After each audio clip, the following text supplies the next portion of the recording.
नमस्कार, आप देख रहे हैं भोपाल महानगर न्यूज। मैं हूं आपके साथ हर्षिता। ये करता है कुछ खास खबरों से शुरुआत।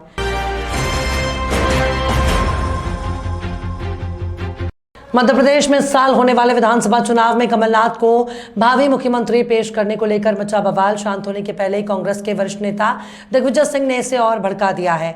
उन्होंने विदिशा में पत्रकारों से चर्चा करते हुए कमलनाथ को ही मुख्यमंत्री का चेहरा बताया। दिग्विजय ने सरकार बनाने के लिए सिर्फ 116 विधायकों की जरूरत बताई।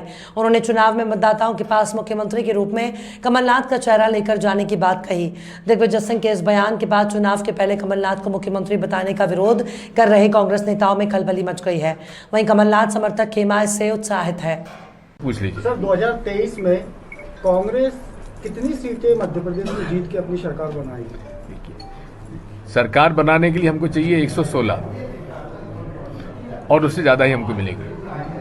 2023 में कांग्रेस के पास में मुख्यमंत्री का चेहरा युवा होगा या फिर हमारे एक ही चेहरा है, कमलनाथ।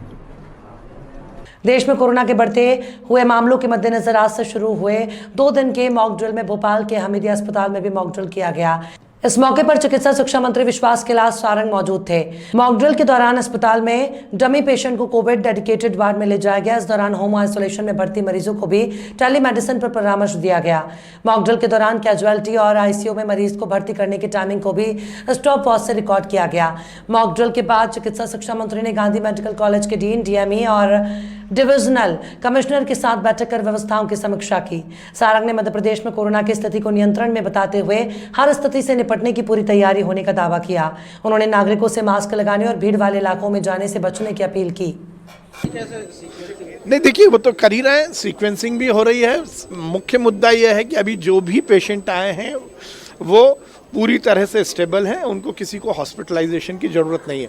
पर ये मॉक ड्रिल से हम अपनी व्यवस्था पूरी चौक चौबंद कर रहे हैं। आपने देखा एक डमी पेशेंट आया, किस ढंग से उसको एम्बुलेंस से लेके आना है, पहले उसका पर्चा बनना, फिर उसको देखना कि वो किस स्थिति में है, उसकी तबीयत कैसी, उस हिसाब से क्या वो आईसीयू में शिफ्ट करना है या उसको डेडिकेटेड वार्ड में शिफ्ट करना है, ऑक्सीजन बेड पर रखना है या सिंपल बेड पर रखना है, ये यहाँ पर हुआ। अभी उसको पेशेंट को लेके गए और ये पूरी जो प्रक्रिया है इसको स्टॉप वॉच के माध्यम से हम उसका टाइम भी नोट कर रहे हैं। क्योंकि हम इस व्यवस्था में ये भी सुनिश्चित करेंगे कि हम एक नियत टाइम पर ही पेशेंट को इलाज दें। क्या लग रहा है आपने व्यवस्था जो देखी? बीजेपी के राष्ट्रीय महासचिव कैलाश विजयवर्गीय द्वारा महिलाओं को सुर्पनखा कहने पर बवाल मचा हुआ है। इसको लेकर कांग्रेस द्वारा मोर्चा खोलने के बाद आज आम आदमी पार्टी ने भोपाल में प्रदर्शन किया। पार्टी की महिला विंग ने नेहरू नगर चौराहे पर हुए प्रदर्शन में नारेबाजी करके विरोध जताया। इस दौरान उन्होंने कैलाश विजयवर्गीय के पोस्टर पर जूते और चप्पल मारकर अपना गुस्सा भी जताया। उन्होंने बीजेपी नेता से माफी मांगने और उन्हें पार्टी से बर्खास्त करने की मांग की। आम आदमी पार्टी अपना प्रदर्शन विरोध जता रही है उस स्टेटमेंट के खिलाफ जो एक भारतीय जनता पार्टी के वरिष्ठ नेता ने दिया है महिलाओं के बारे में, महिलाओं के पहनावे के बारे में अभद्र टिप्पणी की है। मैं ये सवाल आज करना चाहूंगी यहाँ के मुख्यमंत्री जी से, जो इतनी सारी योजनाएं चलाते हैं, चाहे वो लाडली लक्ष्मी हो, बेटी पढ़ाओ बेटी बचाओ या लाडली बहना, पर क्या ये केवल मुखौटा पहने हुए सरकार है? उसका सरकार का असली चेहरा आज सामने आया जब वो इतने बड़े नेता की जो उन्होंने वक्तव्य दिया उसकी भर्त्सना नहीं की, उसकी निंदा नहीं की। हम आज कहते हैं कि कथनी और करनी में फर्क नहीं होना चाहिए और भाजपा सरकार को आगे आके महिलाओं से माफी मांगनी चाहिए उनके बारे में ऐसे टिप्पणी की। धन्यवाद। परमिंदर कौर, मैं महिला विंग की वाइस प्रेसिडेंट हूँ भोपाल। मध्य प्रदेश के पूर्व कृषि मंत्री सचिन यादव ने बीजेपी की कथनी और करनी में अंतर होने का आरोप लगाया। आज भोपाल में आयोजित पत्रकार वार्ता में पूर्व कृषि मंत्री ने बीजेपी पर किसानों को धोखा देने का आरोप लगाया। उन्होंने कहा, किसानों के हित में काम करने वाली सरकार ने इस साल के बजट में दर्जनों किसान हितैषी योजनाओं के लिए बजट में शून्य राशि का प्रावधान रखा। यादव ने कांग्रेस सरकार के समय 11,000 करोड़ रुपए का किसानों का ऋण माफ करने का दावा किया और बीजेपी पर इस साल के चुनावी बजट में किसान ऋण माफी के लिए मात्र 3,000 का बजट रखने की बात कही। उन्होंने बीजेपी के राज में बीजेपी के दृष्टि पत्र के विपरीत किसानों की आय दोगुनी होने की जगह उनकी लागत दोगुनी होने का दावा किया। पूर्व कृषि मंत्री ने कहा कि सरकार प्राकृतिक आपदा से पीड़ित किसानों को समुचित राहत देने में भी नाकाम रही है। उन्होंने बीजेपी पर किसान विरोधी होने का ठप्पा लगाते हुए किसानों के पास जाकर उसकी पोल खोलने की बात की। देखिए, जिस प्रकार से भारतीय जनता पार्टी ने 2016 में नारा दिया ताकि किसानों की जो आय है वो आय को दुगना करने का काम 2022 में किया जाएगा, और उस प्रकार से तो आज निश्चित रूप से जो किसान किसानों को ये उम्मीद थी कि जो देश के प्रधानमंत्री, देश के मुखिया, प्रदेश के मुखिया जो कह रहे हैं लगातार कि खेती को लाभ का धंधा बनाने का काम किया जाएगा, उसके अनुसार तो निश्चित रूप से जो किसानों की मांग है वो किसानों की मांग जायज़ है और हम किसानों के साथ में खड़े हुए हैं। आज किसान की जो लागत मूल्य है वो लागत मूल्य बढ़ गई है, लेकिन उसकी जो दाम है, उसकी जो उपज के मूल्य है वो मूल्य नहीं बढ़े हैं। तो सरकार को जो किसानों की मांग है, कांग्रेस पार्टी उन किसानों की मांगों के साथ में खड़ी है। इसके लिए अगर कोई जिम्मेदार है तो प्रदेश की सरकार है, प्रदेश के मुखिया हैं, यहाँ के जो कृषि मंत्री वो जिम्मेदार हैं। अगर ये इतने किसान हितैषी होते हैं तो जो हमारी योजना हम लोगों ने लागू करी थी वो किसानों के लिए थी, तो क्यों आपने वो ऋण माफी की योजना आपने बंद करी? और ऋण माफी की योजना आप तो अपने आप को जो है बड़ा किसान हितैषी बताते हैं, किसान को अपना भगवान कहते हैं। जब किसान भगवान के को लाभ पहुंचाने की बात हो, जो भगवान के जो किसानों के ऋण माफी करने का काम हो, तो आपने क्यों हाथ पीछे करने का काम किया? कथावाचक पंडित प्रदीप मिश्रा द्वारा उज्जैन में कथा के दौरान भारत का संविधान बदलकर उसे हिंदू राष्ट्र बनाने की बात कहने के विरोध में आज अंबेडकर विद्यार्थी संगठन ने प्रदर्शन करके उनका पुतला जलाया। प्रदर्शनकारियों ने पंडित प्रदीप के खिलाफ देशद्रोह का मुकदमा दर्ज करने की मांग की। पुलिस कंट्रोल रूम के समक्ष हुए प्रदर्शन की अगुवाई कर रहे संगठन के अध्यक्ष धर्मेंद्र सोलंकी ने संगठन द्वारा पंडित प्रदीप मिश्रा के पूरे भारतवर्ष में विरोध करने को कहा। मौके पर मौजूद सीएसपी सचिन परते ने बताया कि पंडित मिश्रा के वीडियो की जांच कराने के बाद कार्रवाई की जाएगी।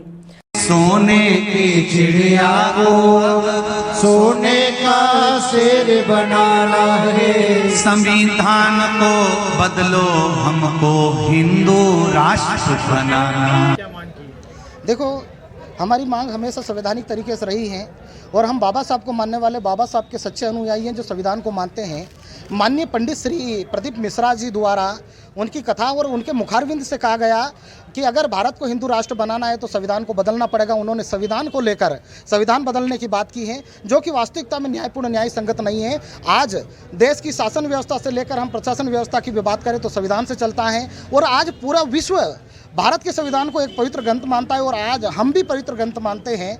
हम किसी धर्म, किसी जाति के विरोध में कभी नहीं जाते। हमारे किसी भी मंच के भाषण में या किसी भी प्रोग्रामों में ऐसा कुछ नहीं कहा गया कि किसी भी जाति या किसी धर्म को हाथ पहुँचे। हम सभी धर्मों का सम्मान करते हैं, लेकिन पंडित मिश्रा जी द्वारा जो संविधान बदलने की बात की गई है वो बिल्कुल न्यायपूर्ण, न्याय संगत नहीं है। ऐसे कथावाचक पर अंकुश लगाया जाना चाहिए और अगर संविधान बदलने की बात होती है तो उन पर राष्ट्रद्रोह का मुकदमा दर्ज होना चाहिए। और जिस प्रकार से अभी मध्य प्रदेश सरकार किसी भी जैसे घटना होती है तो उनकी मकान तोड़ने की कार्रवाई होती है, तो पंडित मिश्रा जी का भी मकान टूटना चाहिए। हम सभी संगठनों के लोग यही मांग करते हैं। कहाँ पर बदलने की बात बोल रहे हैं? हाँ, जैसा कि हम वर्षों से देखे जा रहे हैं, हमारे पूर्वजों को सताया गया, हमें जातिगत दृष्टिकोण से देखा गया, हमारे साथ छुआछूत भेदभाव, हमारे भाइयों को घोड़ी से उतारा जाता है। इस प्रकार की घटनाएं आपके सामने भी कई घटनाएं आई होगी। अगर इस प्रकार से ही यह चलता रहा तो हम बिल्कुल हिंदू धर्म को छोड़कर हम अभी आने वाले 5 मई को लाखों की संख्या में यहाँ पर बौद्ध धर्म अपनाने का काम करेंगे। तो बताया कि पहले तो हम हिंदू हैं ही नहीं, तो किस धर्म से आप अनुयायी हैं? देखो, मेरी बात सुनो। आप जिस प्रकार से हिंदू कहकर हमें मारा जाता है, जिस प्रकार से हिंदू कहकर हमें प्रताड़ित किया जाता है, एक तरफ तो आरएसएस के लोग कहते हैं कि हिंदू हम सब भाई भाई और हमारे ही साथ छुआछूत की जाती है, तो मुझे बताइए भाइयों कि हम हिंदू कैसे हुए? कहाँ पर पंडित मिश्रा जी ने बयान दिया है, ये कहाँ की घटना है और कब की घटना है? मेरी बात सुनो, सीहोर की घटना है ये, सीहोर की घटना है। सीहोर की घटना में उन्होंने कहा है संविधान बदलना चाहिए। और खास करके मैं बात बताता हूँ कि कल की जो बात है कि पुलिस प्रशासन के लोगों के साथ भी उन्होंने उनके बाउंसरों द्वारा मारपीट की गई है, तो ये भी कहाँ का न्यायपूर्ण, न्याय संगत है। धर्मेंद्र सोलंकी। डॉक्टर अंबेडकर विद्यार्थी संगठन और बहुजन समाज पार्टी के कुछ व्यक्तियों द्वारा ज्ञापन दिया गया है। इसमें उनके द्वारा बताया गया है कि किसी तथाकथित वीडियो में प्रदीप मिश्रा जी के द्वारा भारतीय संविधान के विरोधी कुछ शब्द कहे गए हैं।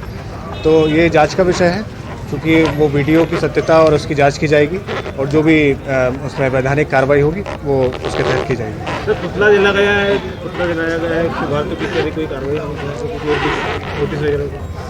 नहीं, इस पे अभी जो भी जानकारी मिल रही है उसके अनुसार वो कार्रवाई की जाएगी। खबरों में फिलहाल इतना ही। और भी खबरों के अपडेट्स के लिए आप देखते रहिए भोपाल महानगर न्यूज।